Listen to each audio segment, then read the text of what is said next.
Hello and welcome to another tournament edition of Rake Reflects. So this is from Sunday's day 2 of the October qualifier, whatever their terminology is exactly. So in this tournament, I had done well enough in day 1 to qualify for day 2. Day 2, we had 114 or so players, and you top 8 is where the real prizes are. There are some in-game rewards and pro points that can be awarded for top 16 and top 64 finishes, but they aren't that important.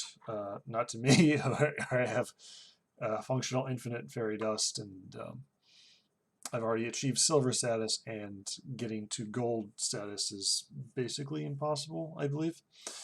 So I'm going to show you the pivotal round from that tournament. This is the 6th out of 7 rounds, where I had accrued 32 match points up until that point, and I was estimating that the cutoff for top 8 would be between 47 and 50 points. And there's a point structure. You get 1 point just for showing up in each round, and it scales up 1, 2, 3, 4 for the bottom 4, and then there's a jump for making an additional jump for making top 4, where you get 6 points for a 4th place finish, then 7, then 8, and then another bonus point for winning the lobby. So it's 10 points if you win.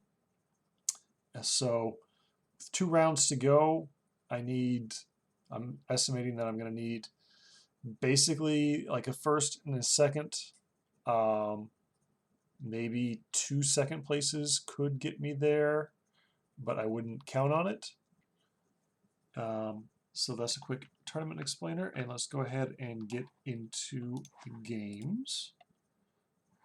And this is not my favorite hero selection. I take Beauty.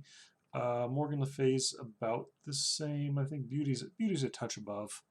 And happy enough to see a happy little tree exactly on turn 1. Pretty happy to see the sugar and spice with it. And so we're going to go ahead and lock that up and get into the first round, which goes there.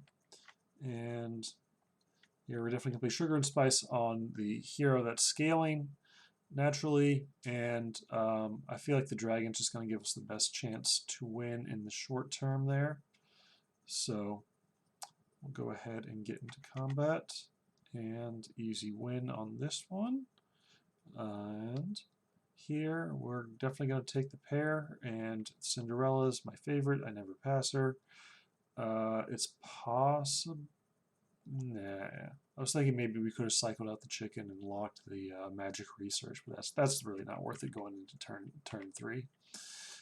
It would be a legal play, but it would not be a good play. And our opponent has a couple of frog princes that are just going to wreck us. And here's where things start to get interesting.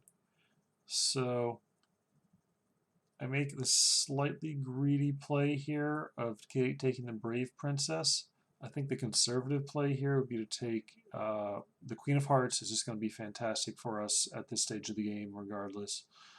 I go ahead and sell I sell the baby dragon, which is going to be competing with the Brave Princess for the spots we want to put them on board. To do that, we're still at 40 health. It seemed like a reasonable upside play to use our gold more efficiently and get more rolls to, upgrade this this tree, etc. And this combat does not quite go our way. The Mim does a good job against our high toughness units.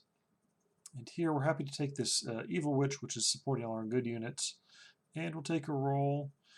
And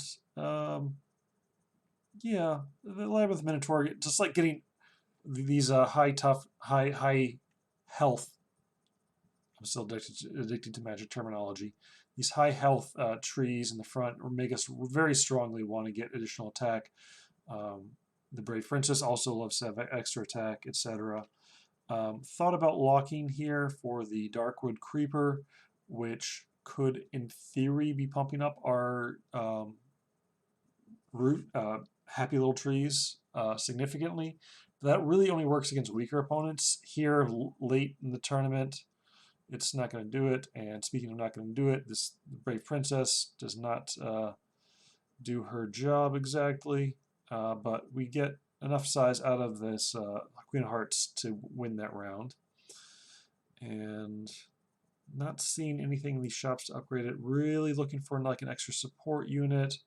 Another Minotaur that qualifies, extra attack. And then we need to cast a spell, and okay, Earthquake's gonna do it.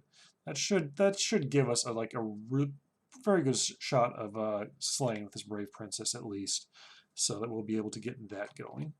And speaking of getting going, let's go ahead and get into the round. And we're up against Conquer. Okay, so fortunately we attack into the one unit that our Brave Princess could not slay.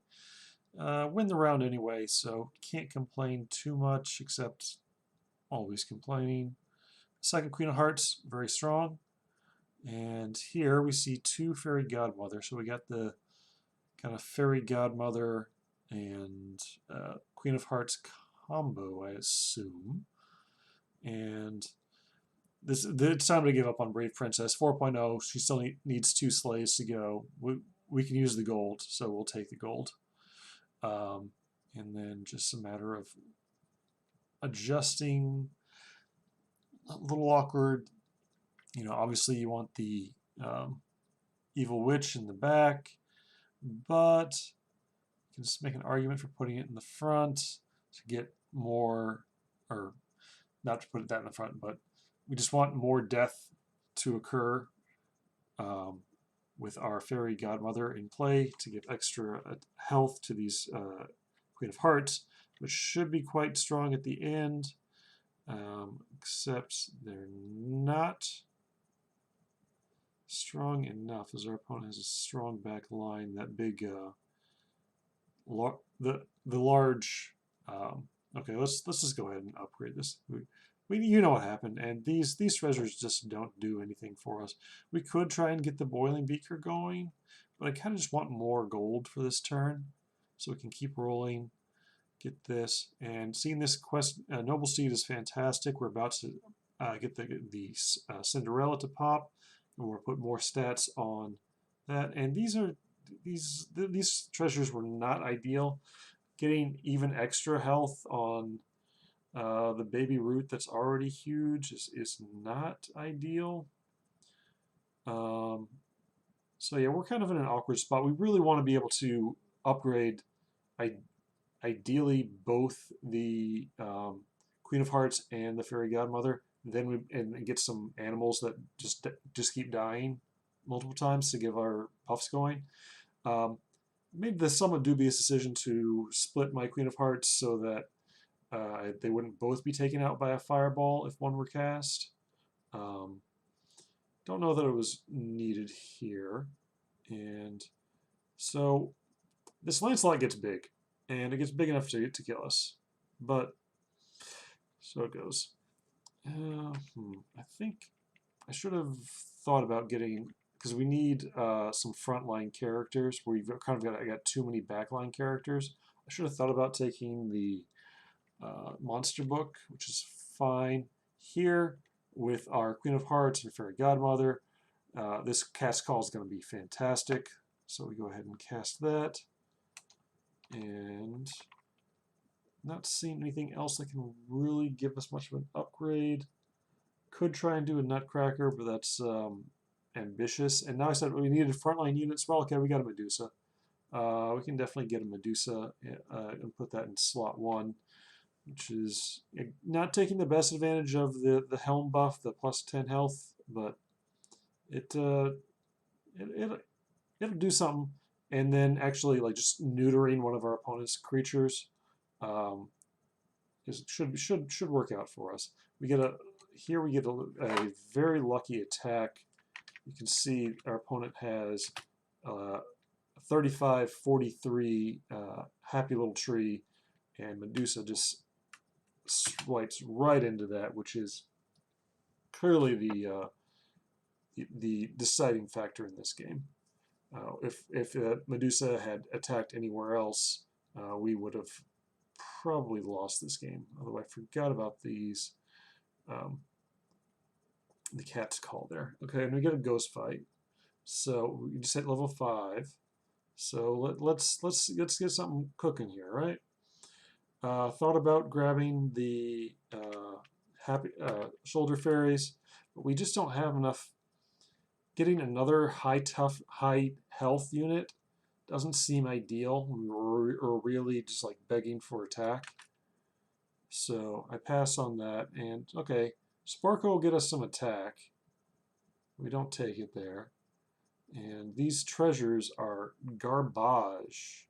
Just garbage. So we're playing against the ghosts. We'll take some XP, and hopefully, because it worked out so perfectly with the gold there, and hopefully we'll just, find something next time. We need to find some baby bears. Maybe I should have taken that Sporco before. And we get into this thing, and our opponent has 2 for Ghost on level 5.0. They died last turn with a 21-21 Amy in the back row, Sporco, a big court wizard, and the Neon, upgraded Neon, which was like whatever it was, 50-50, or sorry, not 50-50, but 30-30. Pretty large, which is much stronger than I expected. We did not even get to kill the upgraded unit there, so we take 8 damage. Definitely not what we're looking for. Thought about grabbing these rotten apple trees, but we'd be taking out the Minotaur to do it, and then they have 0 attack, which even an apple tree needs a little bit of attack. And here, now we take the Sporco, and we can take the Time Flies, which will be give us extra pumps on our Fairy Godmothers and Queen of Hearts.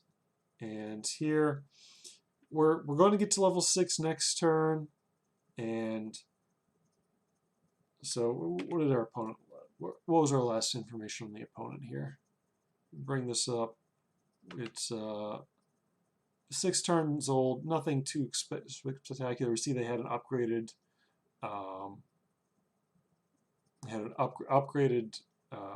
Wizard's Familiar and some stuff. Wizard's Familiar is the scary part. Nothing else. We see that they haven't lost a fight in the last 3 rounds, or the last 2 rounds, I guess. And that's definitely scary.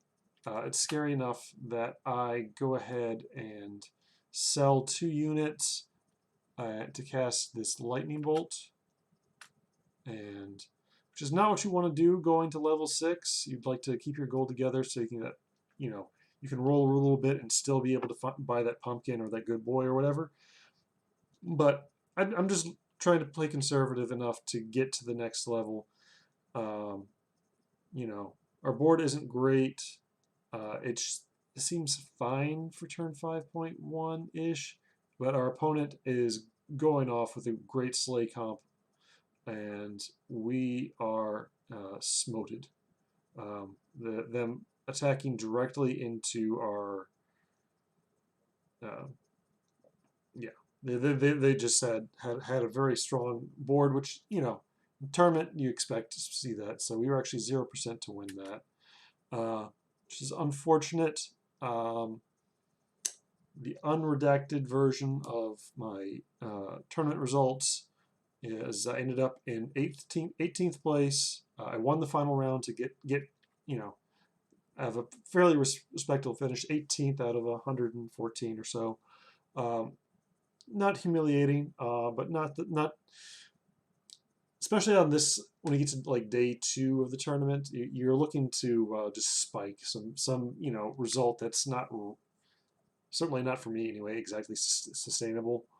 Like it's hard. The cutoff ended up being 49 match points through 7 rounds. So that's averaging a 3rd place finish against tough competition every round, which is it's tough to do. It's, let me tell you, I tried my best. Hilariously enough, I was listening to music, and right after, when I started the final round, when I was already dead for top 8, of course, Linkin Park, in the end, starts playing. Because I tried so hard and got so far, but in the end, it didn't even matter. I did win the last round. It didn't matter, but